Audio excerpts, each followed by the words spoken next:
Jamie Raskin didn't just question Kash Patel, he exposed him. In a hearing that felt more like an intervention than oversight, Raskin ripped through the facade of law and order to reveal what's really happening inside Trump's new FBI: loyalty over law, politics over principle, and vengeance over justice. Thank you very much, Mr. Chairman, and welcome, Director Patel. You and I have not had the opportunity to meet, and alas, you failed to respond to the 8 oversight letters I've sent you over the last 7 months. So we do have a lot of questions piling up for you, but I want to start with a word of praise. The first FBI director was J. Edgar Hoover, who steadfastly refused to hire women, African Americans, and other minorities as agents. And although he was a closeted homosexual who lived in domestic partnership for decades with Clyde Tolson, he also participated in anti-gay crusades. He aggressively promoted what we would today call white Christian nationalism, and he would undoubtedly be turning over in his grave to see as one of his successors a first-generation Indian American and a proud Hindu. So I congratulate you on being a breakthrough in this sense and being a beneficiary of the civil rights movement that opened up the FBI and the federal workforce to lots of people who never would have been hired in its first decades. Alas, you share J. Edgar Hoover's dangerous obsession with blind loyalty over professionalism and effective public policy. For Hoover, it was blind loyalty to him in keeping his secrets. For you, it's blind loyalty to Donald Trump in keeping his secrets. During your confirmation, it was widely noted on all sides that your primary qualification was your unwavering loyalty to Trump.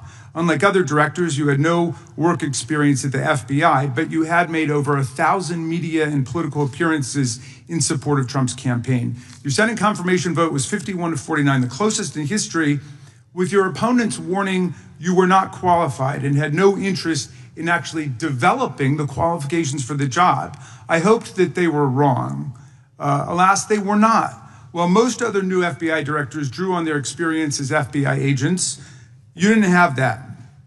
But you did write a picture book trilogy for children ages 5 and up based on your experience clashing with President Trump's political enemies. In your book, you describe your literary alter ego, Kash the Knight, as a wacky, easily bored wizard carrying out King Donald's vengeance by driving his enemies out of the kingdom. In the books, King Donald is besieged by the evil Hillary Queentown, but saved in the end by Kash. Then Kash goes on to catch mules who are stealing the 2020 election for the great King Donald from Sleepy Joe. And then in the third book, Kash takes down the Dragon of the Jalapenos, nicknamed the DOJ. Your supporters had hoped that you would graduate from imagining yourself a romantic fairy tale knight to actually running America's premier federal law enforcement agency. Alas, just as we've learned how dangerous it is to put a science-denying anti-vaxxer in charge of our public health, we've learned how dangerous it is to name as director of the FBI a man who thinks of himself as a fairy tale knight who keeps a fire-breathing dragon named DOJ at home to forcibly drive villains out of the kingdom.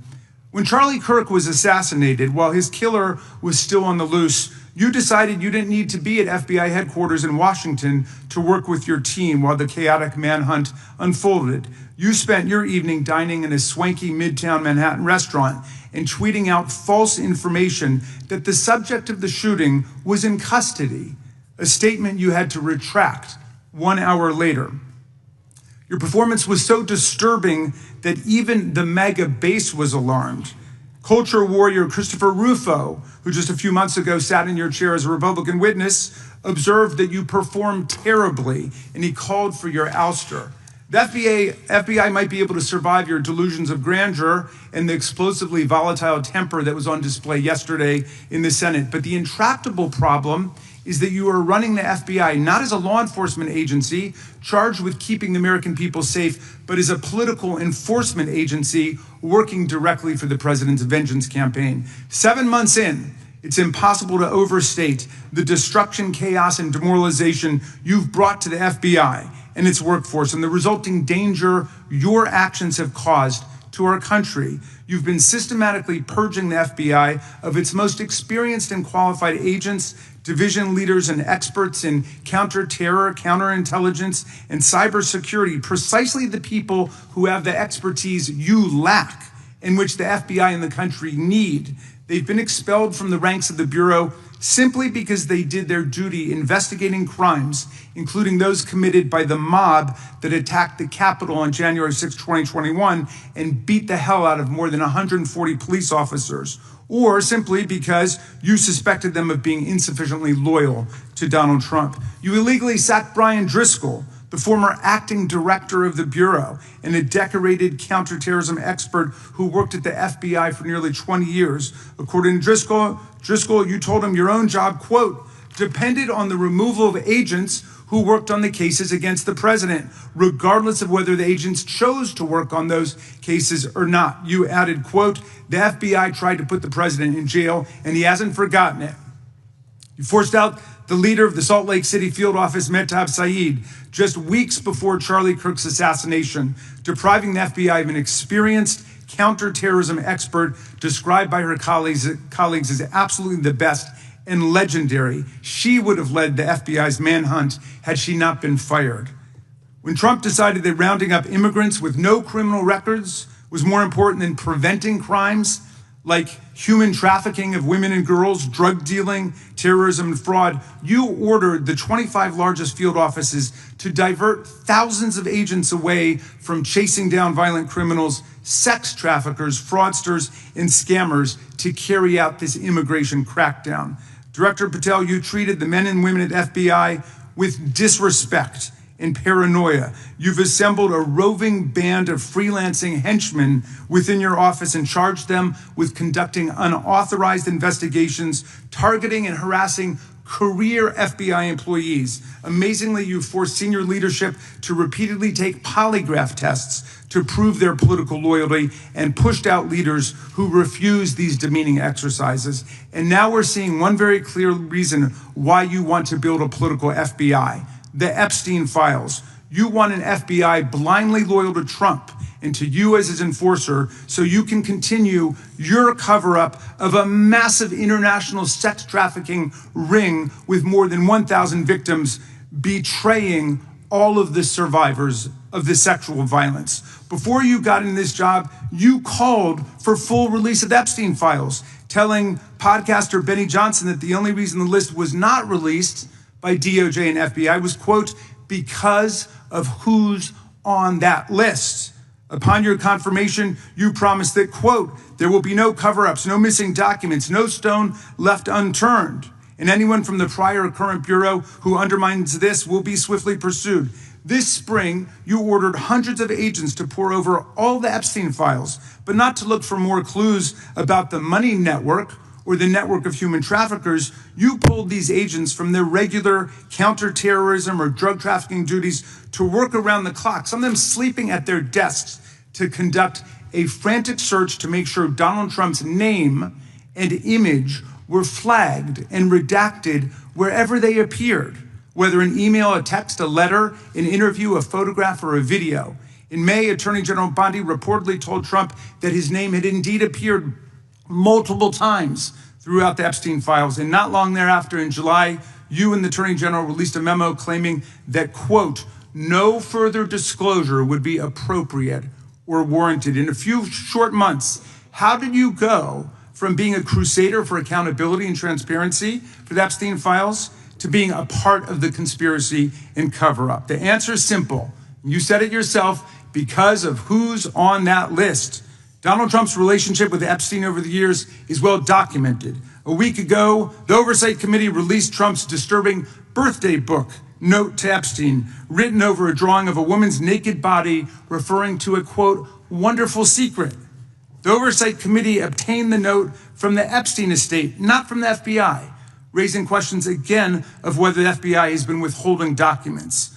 While you're unleashing the FBI to cater to Trump's desire to shut down the Epstein inquiry, the first 9 months of the Trump presidency have seen a spate of political violence and domestic terror events. We saw deadly attacks on political figures on both the left and the right. The brutal assassination of Minnesota Democratic House Speaker Melissa Hortman and her husband, and the attempted murder of Democratic State Senator John Hoffman and his wife, who miraculously survived a combined 17 gunshots. We saw an arsonist set Pennsylvania Governor Josh Shapiro's residence on fire.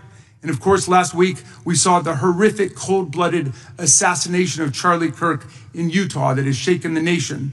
1 minute after Charlie Kirk was shot in the neck, a 16-year-old shooter in Evergreen, Colorado, radicalized by white supremacist ideology online, opened fire and critically wounded 2 other students at Evergreen High School. We've seen lethal anti-Semitic violence, including the murder of 2 young Israeli embassy staffers just blocks from the Capitol, and then in the attack on a gathering of Jewish people in support of hostages held in Gaza in Boulder in June. We've seen continued mass shootings at schools, like the domestic terror incident at a Catholic school in Minneapolis last month, which killed 2 children and wounded 18 others. And in August, a man fired more than 500 bullets at the Centers for Disease Control and Prevention, killing a police officer who was a Marine veteran and a father.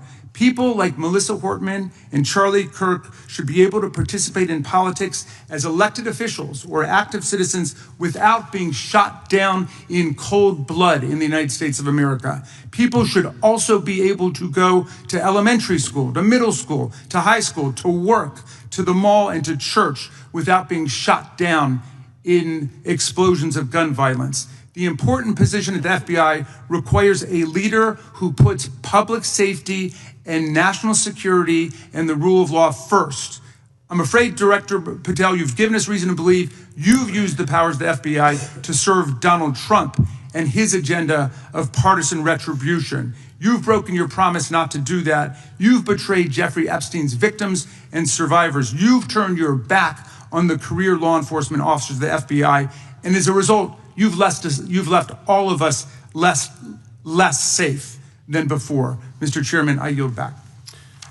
What we just witnessed wasn't a routine oversight hearing, it was a reckoning. Congressman Jamie Raskin took the mic and turned a spotlight on the dangerous transformation of America's most powerful law enforcement agency under the Trump administration's influence. Raskin began by giving Patel what seemed like a compliment, acknowledging the historic nature of his appointment as the first Indian American and Hindu FBI director. But that praise quickly turned into something far more profound, a moral indictment. Because Raskin wasn't just talking about representation, he was talking about responsibility, how inclusion means nothing when it's used to mask corruption or consolidate power. And that's the central tragedy here. Patel, once a symbol of progress, is now accused of weaponizing the FBI as a tool of political revenge, systematically purging experienced agents, enforcing loyalty tests, and turning the Bureau's resources away from fighting crime to serving Trump's personal grievances. This isn't reform, it's regression. Raskin's critique goes beyond Patel as an individual. It's a warning about what happens when the machinery of justice becomes a personal security force for the powerful, when agents are fired not for misconduct but for investigating the wrong people, when the rule of law bends to the will of one man. He called out Patel's obsession with defending Trump, even when it meant altering the FBI's investigation into the Epstein files. Think about that. An FBI director who once demanded transparency, now accused of orchestrating a cover-up. Redacting Trump's name from evidence, reassigning agents from counterterrorism work just to sanitize documents, that's not law enforcement. That's political obedience dressed up as national security. And when Raskin laid out the violence erupting across the country, assassinations of public officials, mass shootings, acts of political terror, it hit hard.